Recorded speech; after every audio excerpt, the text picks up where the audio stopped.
Hello everyone. I'm Dr. Red, your science evangelist. I want to make people feel the joy of science, especially those who are not good at science. And I'm Mike, his friend, whose hobbies include playing guitar and skateboarding. Today's topic is familiar science, a subject that's often covered, and I hope you'll take a look, because while many of you may know it, many of you don't have a solid understanding of it. So let's get going today. You can accomplish anything. Hey! What's with the sudden noise? I heard that Mars has blue sunsets. It was on TV just now. Do you know? I know. Me scattering. You know that. You're such a boring guy. Why is it that knowledge is boring? It's more interesting when you know something. By the way, do you know why the Earth's sunsets are red in the first place? Well, is it because it's more dramatic? Oh, that's a very good reply. It's true that the evening is said to be the magic hour, when the scenery becomes very beautiful. Well, how about scientifically speaking? That kind of scattering? That's right. But unlike before, this one is called Rayleigh scattering. I'll explain to you the difference between scattering and the sunset caused by it. Today I'll listen to you, because I sowed the seed. Now, I was talking about Mars and Earth, but actually the first thing I want you to think about is the moon. Oh, we're suddenly in space again.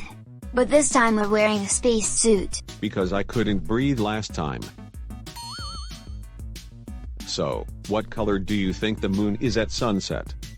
I've never really thought about it. But considering the images of the moon landing, it doesn't look like it has a sunset. Oh, you're right. You have good sense. Why are there sunsets on Mars and Earth, but not on the moon? It's kind of black. Is it always night? Boo.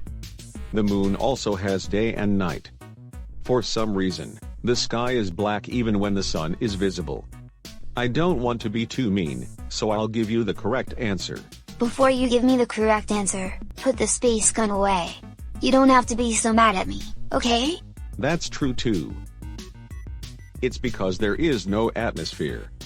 The moon has a small mass and low gravity, so it couldn't keep an atmosphere around it. I see. But why is there no sunset if there is no atmosphere? Alright, then, let's go back to Earth once. To begin with, the red and blue skies on Earth are caused by the glowing atmosphere. Of course, the light comes from the sun. Oh, I see. The light from the sun changes its direction over and over again until it finally reaches Mike's eyes. If the sun's light could reach our eyes without bending at all, how could anything but the sun look bright?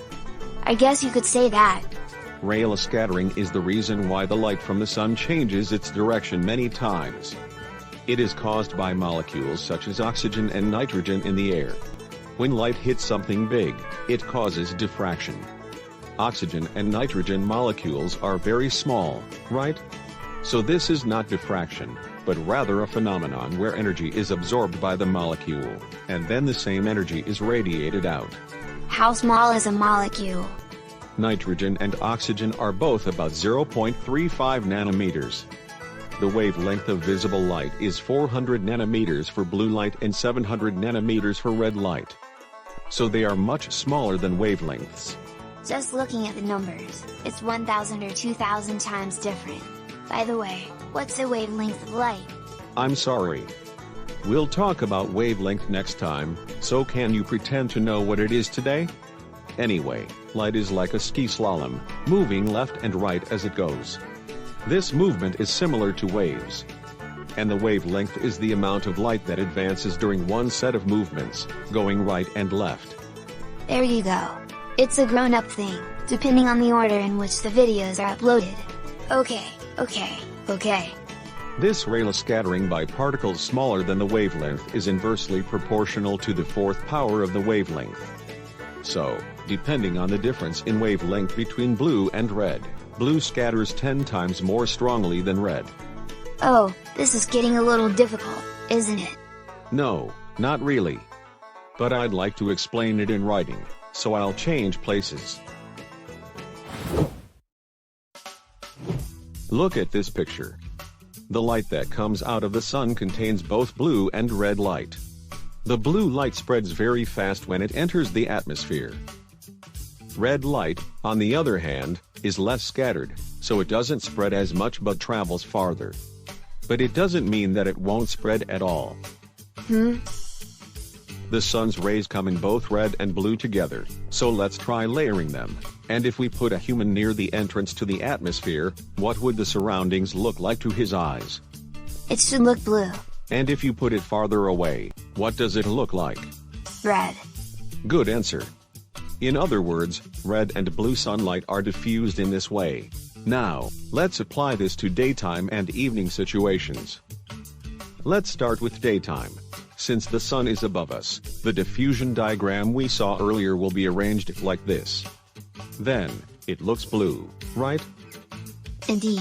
Secondly, in the evening, sunlight comes in from the side, so the diffusion diagram is arranged like this. Then, it looks red, right? Oh, I see. You're doing better than your last video. Thank you.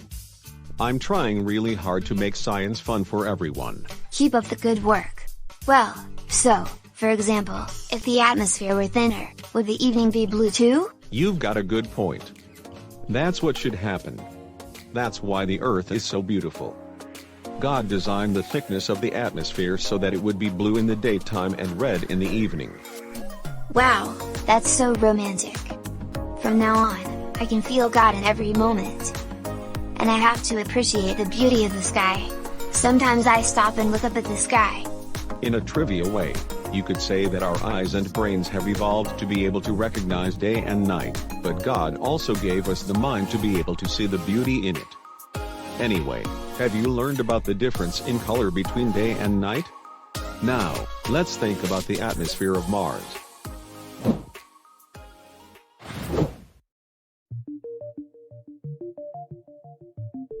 So Mars has an atmosphere, right? Yes, it does. It's covered with a thin atmosphere consisting mainly of carbon dioxide. Wow, I can't breathe in. The Martian atmosphere is unbreathable in many ways. It's so dusty. I absolutely hate that planet. Ha ha ha. On Mars, there's a tremendous tornado called the dust devil that occurs frequently. To give you an idea of how huge they are, dust devils can be thousands of meters high. In some cases, the tornadoes are as big as Mount Everest. Oh, no. That's too much for any amount of time. Such a strong wind is blowing up the dust on Mars, so the atmosphere is full of dust. In addition to that, there is a large temperature difference between the upper and lower atmosphere, which causes more dust. That dust scatters the sun's rays. This is called scattering. What's the difference from Rayleigh scattering? Rayleigh scattering is the scattering caused by particles much smaller than the wavelength of the light, while scattering is the scattering caused by particles as large as the wavelength. Dust is much larger than molecules. On Mars, red light, which has a wavelength close to the size of the dust particles, scatters better, so the colors are reversed from the diffusion diagram on Earth. That's why Mars looks predominantly red in the daytime and blue in the evening, as you can see here. I see. I now understand a lot about the color of the Martian and Earth skies. The sky can't be bright enough without an atmosphere, and the size of the particles in the atmosphere and the thickness of the atmosphere affect the colors we see. At first I thought it was amazing that the Martian sunset was so blue, but now I understand that the Earth's sunset is not a matter of course. That's right. We usually take it for granted when we see it. But I'd be happy if the viewers could understand that the Earth is a miracle planet. I'm sure you can. In this channel, we will continue to post videos on topics that make science accessible and fun. If you find today's video interesting or informative, please click the good button and subscribe. Also, please feel free to comment or question. See you in about 30 years. Bye.